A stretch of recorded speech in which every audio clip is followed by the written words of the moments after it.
മോഹനേട്ടന് തീരെ ഇഷ്ടമല്ലായിരുന്നല്ലോ നിങ്ങളും അമ്പിളി ഒരുമിച്ച് കറങ്ങുന്നത്. കറക്കം കൂടിക്കൂടി ഈ അവസ്ഥയിലെത്തിയല്ലേ. ഇത് മോഹനേട്ടൻ അറിഞ്ഞു. നിങ്ങൾ തമ്മിൽ വെറും വാക്ക് തർക്കമല്ല, കുഞ്ഞിനെ ചൊല്ലിയുള്ള വാക്ക് തർക്കം.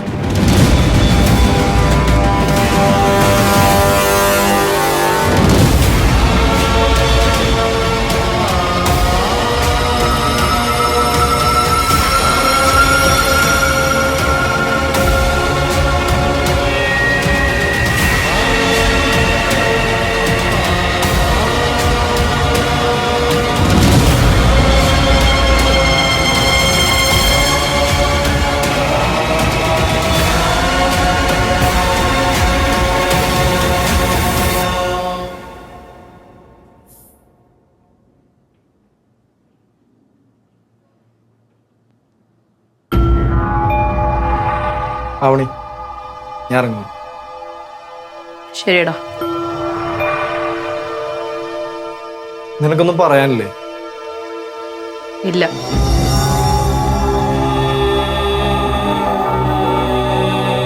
ആവണി, ഇന്ന് 5 പറഞ്ഞതും അന്ന് നമ്മൾ ഹോസ്പിറ്റലിൽ വെച്ച് കണ്ടപ്പോൾ വക്കീല് പറഞ്ഞതും ഒരേ കാര്യമാണ്. എനിക്ക് ചിന്തിക്കാൻ പോലും പറ്റുന്നില്ല ആവണി. ഞാനൊരു ബിസിനസ് ചെയ്യാനായിട്ടാണ് നാട്ടിലേക്ക് വന്നത്. പക്ഷെ ഇനി വേണ്ട, ഞാനിവിടെ നിന്നാ നിന്റെ ജീവിതം കൂടി സ്പോയിലാവും. ഒരു കാര്യം തന്നെ ഒരുപാട് പ്രാവശ്യം പറഞ്ഞുകൊണ്ടിരുന്ന ആരെങ്കിലുമൊക്കെ അത് വിശ്വസിക്കും, പിന്നെ അത് പ്രശ്നമാവും. നീ യാത്ര പറയാൻ വന്നല്ലേ?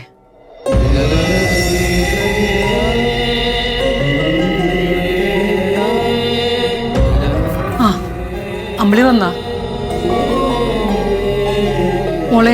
ഇനി നമ്മൾ പരാതി കൊടുക്കാൻ വൈകിയ ശരിയാകില്ല. പരാതി കൊടുക്കാമോ? നിന്നോട് ഞാൻ വേറൊരു കാര്യം കൂടി പറയാനാ വന്നത്.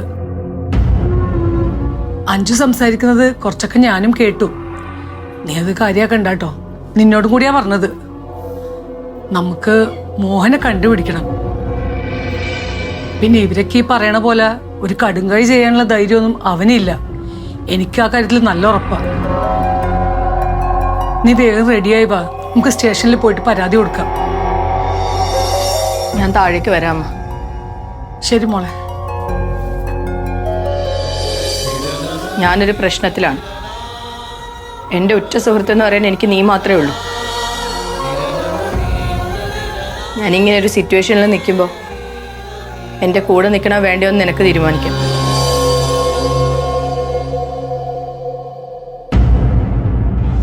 സ്ത്രീ സ്വന്തം ഹസ്ബൻഡ് അറിയാതെ അന്യപുരുഷനെ കൂട്ടി ഒരു ഗൈനക്കോളജിസ്റ്റിനെ കാണാൻ വന്നാൽ അത് എന്തിനാന്നൊക്കെ എനിക്കും അറിയാൻ സുധേ. എന്തിനാ? അവർക്ക് പറ്റിയ തെറ്റ് ആരും അറിയാതെ ഇല്ലാതാക്കാൻ. അല്ല എന്തിനാ? മോഹനേട്ടന് തീരെ ഇഷ്ടമല്ലായിരുന്നല്ലോ നിങ്ങളും അമ്പിളി ഒരുമിച്ച് കറങ്ങുന്നത്. കറക്കം കൂടിക്കൂടി ഈ അവസ്ഥയിലെത്തിയല്ലേ.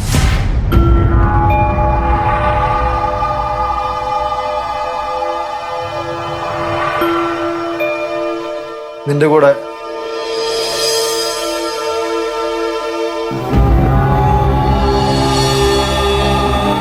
ഇവിടെ എല്ലാവരും ഉണ്ടാവും, ഞാൻ വേണ്ട. ഫ്ലവേഴ്സ് 9ാം വാർഷിക നിറവിൽ